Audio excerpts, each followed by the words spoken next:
Serge Regour, vous êtes professeur de droit à l'Université des sciences sociales. Tout d'abord, cette simplification peut-elle faire des économies à la France ?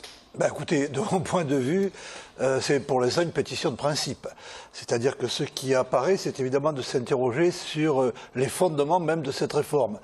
Le premier élément de réponse, c'est que de mon point de vue, et je pense de tous les spécialistes du droit de la décentralisation, ça n'est pas une réforme de décentralisation, contrairement à ce qui avait été annoncé comme acte 3. Et donc, comme vous le dites très justement, le fondement éventuellement alternatif, c'est une réforme libérale qui vise effectivement à faire des économies dans un contexte de crise des finances publiques.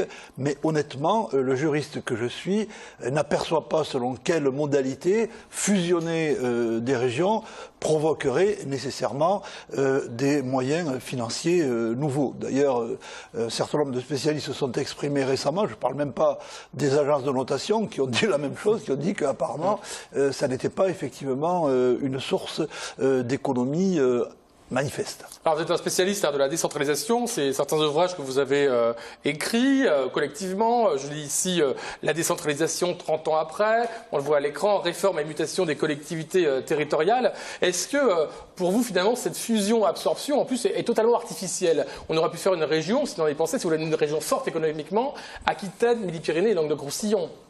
Oui, non, mais encore une fois, la question de la fusion pose la question de savoir pourquoi, quel est le fondement. Or, y compris dans le texte du président de la République qui accompagne le projet de nouvelle carte de région, il n'y a pas d'explication claire. Si l'idée est que plus une région est grande et plus elle est performante économiquement, je suis désolé de dire que c'est évidemment faux et que de toute façon, il suffit de regarder la carte actuelle pour voir que la plus performante de toutes les régions est la plus petite.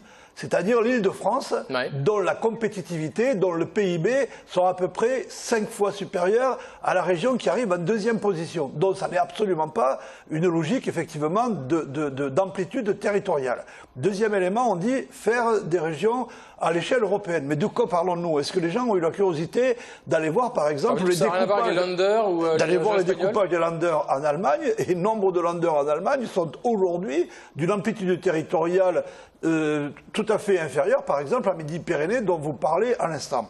Alors, lorsque ensuite on en vient à dire il faut fusionner pour fusionner parce que c'est effectivement... On a fusionné le riche et le pauvre, plus ou moins.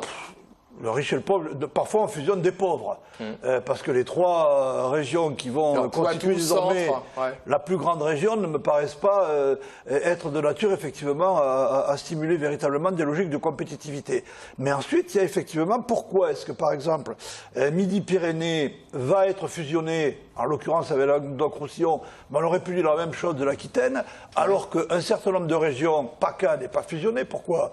Le Nord-Pas-de-Calais n'est pas fusionné, pourquoi? L'Île-de-France n'est pas fusionnée, on a déjà donné la réponse. Vous pensez que c'est à celui qui a passé le plus grand nombre de téléphones à François Hollande qui a gagné? Bon, je dis, vu de l'extérieur, que de même que tous ceux qui travaillent sur les questions territoriales, qu'il s'agisse de démographes, de géographes ou de politologues, on n'aperçoit pas du tout la logique qui est à l'œuvre. Et comme vous le dites, on pouvait imaginer que Midi-Pyrénées ne soit pas fusionné, puisqu'encore une fois, Midi-Pyrénées est beaucoup plus étendu, par exemple, que le Nord-Pas-de-Calais.